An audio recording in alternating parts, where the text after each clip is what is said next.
Bonjour, je suis Santa Esperanza. Depuis plus de 15 ans, je consacre chaque jour de ma vie à l'étude approfondie des écrits mystiques et des révélations des grandes saintes de notre Église. Ce voyage spirituel a commencé par une immense douleur le jour où j'ai perdu ma grand-mère, cette femme profondément dévote qui m'a élevée dans la foi et qui a été mon premier lien avec le sacré. Depuis son départ, ma mission est devenue claire. Je veux porter jusqu'à vous ces vérités profondes souvent cachés dans des textes anciens, pour que chacun puisse découvrir les secrets de la vie éternelle.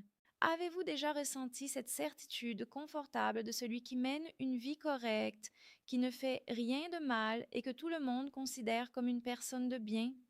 C'est une sécurité trompeuse, car une question terrifiante se pose. Est-il vraiment possible qu'une âme fidèle, respectée de tous, finissent pourtant par se perdre éternellement? C'est précisément ce voile que sainte Brigitte de Suède, grande mystique du XIVe siècle et copatronne de l'Europe, a déchiré à travers les visions bouleversantes qu'elle a reçues du Christ lui-même.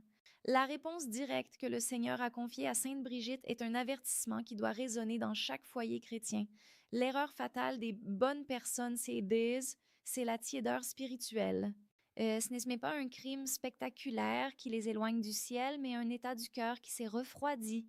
Sainte Brigitte a révélé que le tiède est souvent plus difficile à sauver que le plus grand des pécheurs. Pourquoi? Parce que le grand pécheur sait qu'il est blessé et cherche un remède, tandis que la personne respectable s'imagine déjà saine et rejette, sans même s'en rendre compte, la grâce qui pourrait transformer son âme de l'intérieur. Dans le livre 4 de ses célèbres Révélations célestes, sainte Brigitte décrit avec une gravité solennelle le poids de cette réalité. Elle a assisté au jugement d'une âme qui, aux yeux du monde, était le modèle même de la piété. Mais devant le regard de Dieu, la vérité était tout autre. Bien, le Christ a utilisé une métaphore qui a marqué la sainte à jamais, celle d'un chevalier portant une armure d'or étincelante à l'extérieur, mais dont le corps, caché en dessous, est en pleine putréfaction. Cette vision montre que nos œuvres peuvent briller socialement alors que notre intention est morte.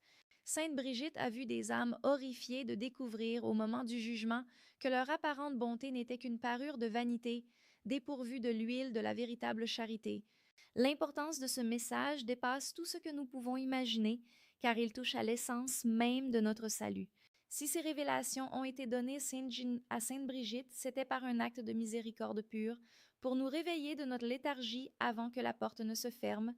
La tiédeur est un poison lent qui nous fait croire que nous aimons Dieu, alors que nous ne faisons que suivre une routine sociale ou une habitude vide de passion.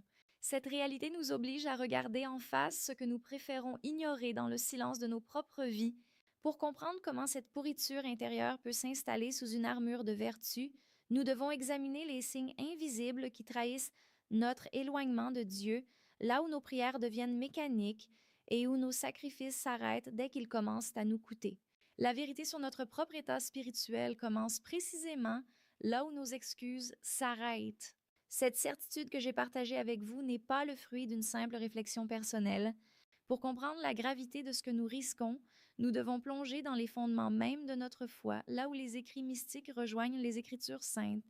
Je ne veux pas seulement vous dire que la tiédeur est dangereuse, je veux vous montrer, avec les preuves que sainte Brigitte a reçues, pourquoi elle est souvent le chemin invisible vers l'abîme. Il est fascinant de se rappeler qui était sainte Brigitte avant de devenir cette grande mystique. Elle n'était pas une religieuse cloîtrée dès son enfance. C'était une noble mère de 8 enfants qui connaissait parfaitement les exigences de la vie sociale, les honneurs et les tentations d'une foi de façade.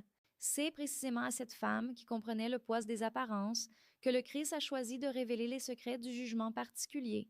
Dans le livre 4 de ses révélations célestes, elle décrit une scène qui devrait nous faire trembler dans nos certitudes les plus ancrées. Elle a vu une âme se présenter devant le tribunal divin, entourée de l'estime qu'elle avait laissée sur terre. Aux yeux de ses voisins, c'était une sainte. Mais devant le Christ, le silence de son ange gardien était assourdissant.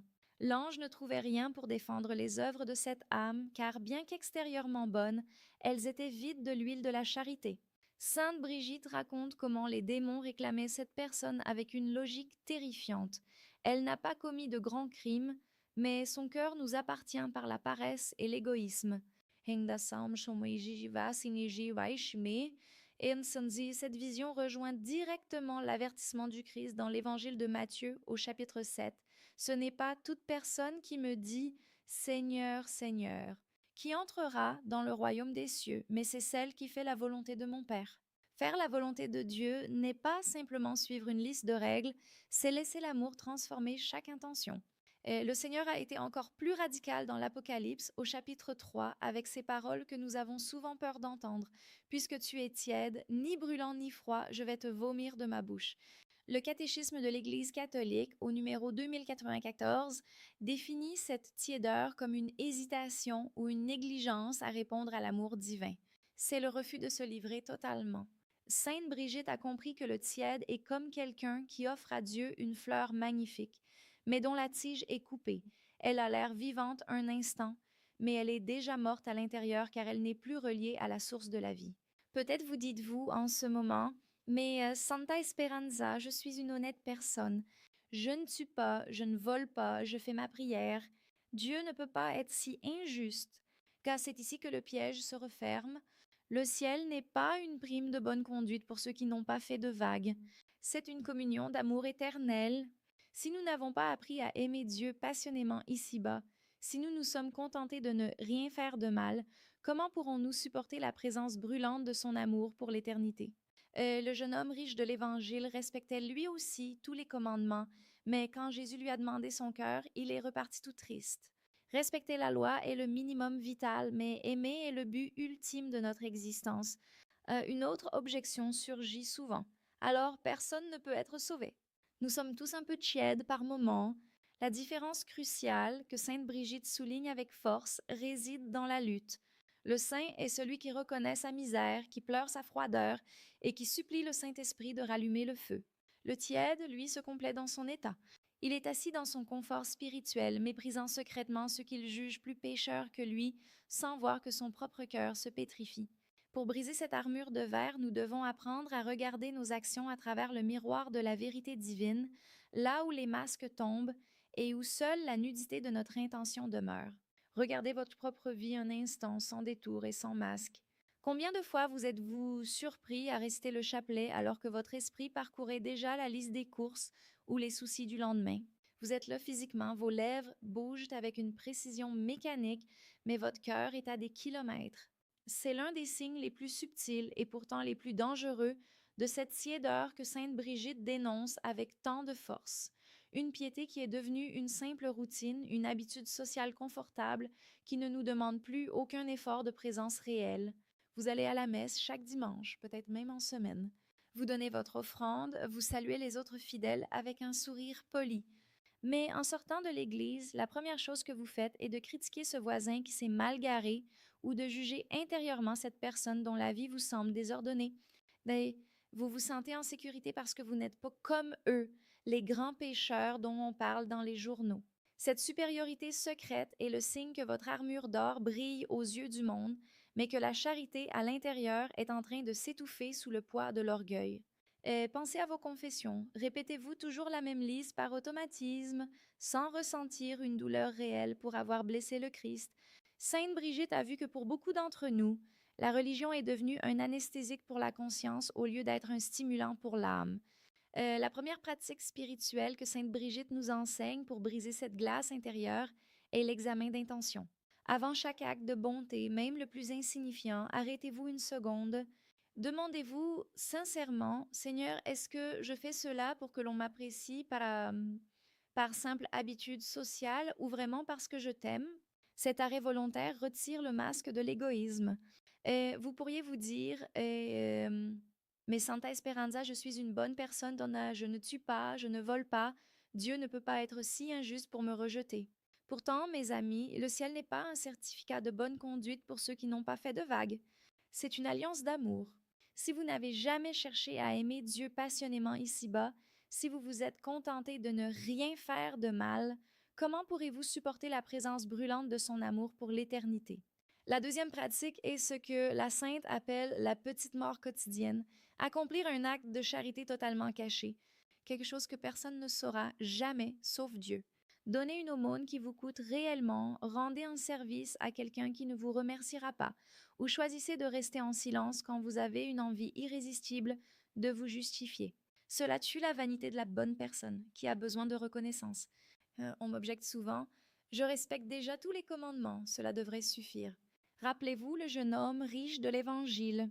Lui aussi respectait tout depuis sa jeunesse, mais quand Jésus lui a demandé son cœur, il est reparti tout triste. Respecter la loi est le sol sur lequel nous marchons, mais l'amour est le ciel que nous devons atteindre. La loi nous empêche de tomber, mais seul l'amour nous fait voler. Enfin, apprenez à confesser non seulement vos actes, mais votre état intérieur. Lors de votre prochaine confession, ne vous contentez pas d'énumérer des fautes extérieures. Dites au prêtre: Mon Père, j'ai été indifférent à l'amour de Dieu. J'ai vécu ma foi comme un fonctionnaire et non comme un fils. Mon cœur est froid. Confesser la tiédeur est le premier pas radical pour s'en libérer. Je sais que tout cela peut être effrayant. Vous pourriez penser: je préfère ne pas penser à tout cela, cette vision du jugement m'angoisse trop. Mais écoutez-moi bien, cette peur est une immense miséricorde. Sainte Brigitte a reçu ces révélations non pour nous terroriser, mais pour nous réveiller avant qu'il ne soit trop tard. Un avertissement n'est cruel que s'il arrive après l'accident. Ici, la peur doit se transformer en zèle, une urgence sacrée de changer tant que le souffle de vie est encore en nous. Pour vous protéger au quotidien, je vous suggère d'adopter cette prière extraite des révélations de Sainte Brigitte. Seigneur Jésus, enflamme mon cœur du feu de ton amour. Que mes œuvres ne soient pas seulement des apparences, mais les fruits de ta grâce. Intégrez cette demande dans votre routine matinale. Prenez aussi l'habitude de cultiver 5 minutes de silence total chaque jour, sans téléphone ni distraction, juste pour vous tenir nu devant Dieu. Laissez sa présence brûler les scories de votre indifférence. Ces habitudes sont réalistes, elles sont à votre portée dès aujourd'hui et elles sont dévastatrices pour la paresse de l'âme car elles nous obligent à la rencontre réelle, loin des faux semblants. Tout ce que nous venons de parcourir ensemble n'est pas une simple liste de conseils spirituels pour se sentir mieux. C'est la préparation nécessaire, urgente et vitale pour affronter la réalité la plus solennelle de notre existence. Car il vient inévitablement un moment où le temps des pratiques et des efforts s'arrête et où le temps de la vérité absolue commence. Imaginez maintenant ce que Sainte Brigitte a vu de ses propres yeux avec une clarté terrifiante. L'instant précis où l'âme quitte ce corps de chair pour se retrouver face à face avec la lumière qui ne peut être trompée par aucune armure d'or. Le plus grand drame d'une vie n'est pas de tomber violemment, car celui qui tombe sait qu'il est à terre et crie vers le ciel. Le véritable drame, c'est de rester assis sur le seuil de la porte en croyant être déjà entré. Lorsque nous choisissons de maintenir cette façade de bonne personne tout en refusant de livrer notre volonté profonde à Dieu, nous ne stagnons pas, nous mourons à petit feu. Chaque fois que vous étouffez un appel de la grâce pour ne pas déranger votre confort, chaque fois que vous remplacez un acte d'amour sincère par une simple politesse, vous construisez un mur entre votre âme et la lumière. La conséquence n'est pas seulement une condamnation future, c'est une désertification présente de votre cœur. Vous devenez incapable de ressentir la joie pure car votre esprit est saturé par le bruit de votre propre autosuffisance. Sainte Brigitte a décrit une vision d'une intensité insoutenable, une scène qui me hante chaque fois que je ferme les yeux pour prier. Elle a vu une âme arriver devant le trône du jugement. Sur terre, les cloches d'Onépiage sonnaient pour ses funérailles et les gens disaient en pleurant quelle perte, c'était un saint homme, une femme exemplaire. Mais dans la salle du tribunal divin, le silence était plus lourd que le plomb. L'ange gardien se tenait là, les mains vides. Sainte Brigitte raconte que l'ange ne pouvait pas prononcer un seul mot pour défendre les œuvres de cette âme. Pourquoi? Parce que chaque pièce d'or que cette personne avait donnée, chaque prière qu'elle avait récitée, chaque service qu'elle avait rendu, n'avait pas été fait pour Dieu, mais pour nourrir son propre reflet dans le miroir des autres. Les démons, eux, jubilaient. Ils présentaient une liste immense de bonnes actions, mais ils démontraient avec une logique glaciale que le moteur de chaque acte était la vanité, la peur du qu'en dira-t-on ou l'orgueil spirituel. Le Christ ne regardait pas la quantité des œuvres, il cherchait une seule goutte d'huile de charité pure et il n'en trouvait aucune. Cette vision nous montre que l'on peut passer sa vie entière dans les églises et arriver devant Dieu comme un parfait étranger. C'est exactement ce que Jésus a voulu nous faire comprendre à travers la parabole des 10 vierges. Pensez-y un instant. Les 5 vierges folles n'étaient pas des femmes de mauvaise vie.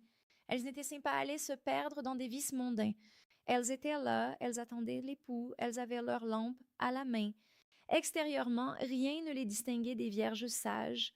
Leur erreur n'était pas un crime, c'était une négligence. Elles n'avaient pas de réserve d'huile. Elles pensaient pas que l'apparence de la tente suffirait. Mais quand le cri a retenti au milieu de la nuit, leurs lampes se sont éteintes. Et la réponse de l'époux est la phrase la plus terrifiante de tout l'Évangile. Amen, je vous le dis, je ne vous connais pas. Il ne leur dit pas qu'elles sont méchantes, il leur dit qu'il n'y a pas de lien entre eux. La lampe sans huile, c'est la religion sans amour. C'est l'armure d'or dont parlait sainte Brigitte, magnifique au soleil, mais cachant un corps qui ne respire plus. Le contraste est abyssal. Le monde voit une vie réussie, Dieu voit un désert.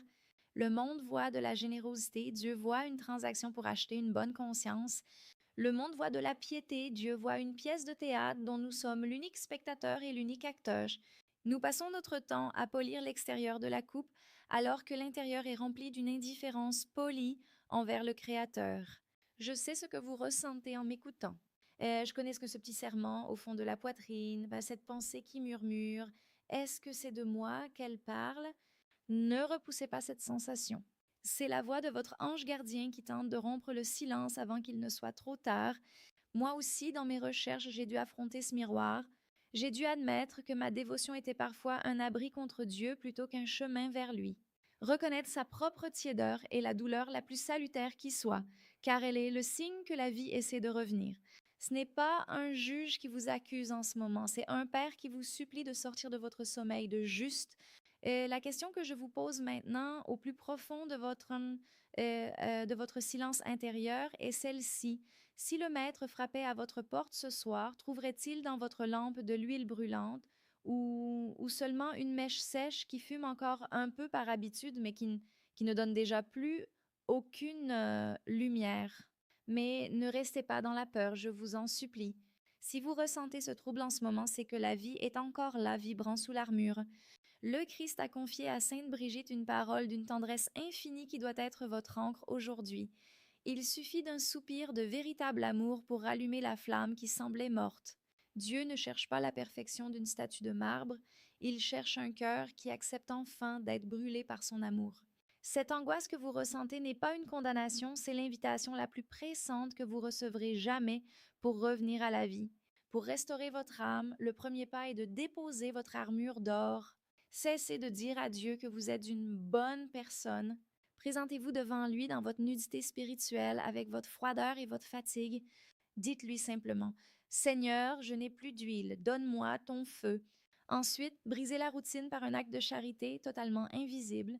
Faites gestion, faites quelque chose de bon pour quelqu'un qui ne pourra jamais vous remercier et ne le dites à personne. Ce secret sacré entre vous et le ciel sera le premier coup de pioche dans le mur de votre vanité. Enfin, courez à la confession, non pour lisser des fautes mécaniques, mais pour livrer votre indifférence au pardon divin. C'est là que la résurrection commence. En récompense de votre fidélité à écouter ce message jusqu'au bout, je veux vous confier la prière que sainte Brigitte elle-même utilisait pour garder son âme en éveil. Seigneur Jésus, enflamme mon cœur du feu de ton amour. Que mes œuvres ne soient pas seulement des apparences, mais les fruits de ta grâce. Ne permets pas que je m'illusionne moi-même avec une fausse paix. Notez ces mots, gravez-les dans votre esprit, car ils sont le remède direct contre l'anesthésie de l'âme que nous avons explorée ensemble. Vous êtes maintenant à la croisée des chemins. Vous pouvez éteindre cette vidéo et reprendre votre vie de juste endormi, ou vous pouvez décider, ici et maintenant, que votre foi ne sera plus jamais une simple convenance sociale. Le temps presse et l'époux approche. Ne laissez pas votre lampe s'éteindre sous le poids de votre propre suffisance alors que la porte est encore ouverte. Si cette révélation a touché votre cœur, je vous demande de poser un acte de foi immédiat. Écrivez « Seigneur, brûle en moi » dans les commentaires. C'est une manière de dire au ciel que vous choisissez la ferveur plutôt que la tiédeur. Aimez cette vidéo comme un acte d'engagement personnel et partagez-la avec cette personne à qui vous tenez tant, car la réveiller de l'indifférence est le plus grand acte de charité que vous puissiez accomplir aujourd'hui. Abonnez-vous et activez les notifications pour ne pas manquer nos prochaines rencontres avec les secrets des saintes, car chaque révélation est une lumière pour votre chemin. Rappelez-vous, Dieu ne cherche pas des serviteurs impeccables, mais des cœurs qui brûlent de désir pour lui. Que sainte Brigitte de Suède vous guide et vous protège. Je suis Santa Esperanza et je prie pour votre réveil spirituel.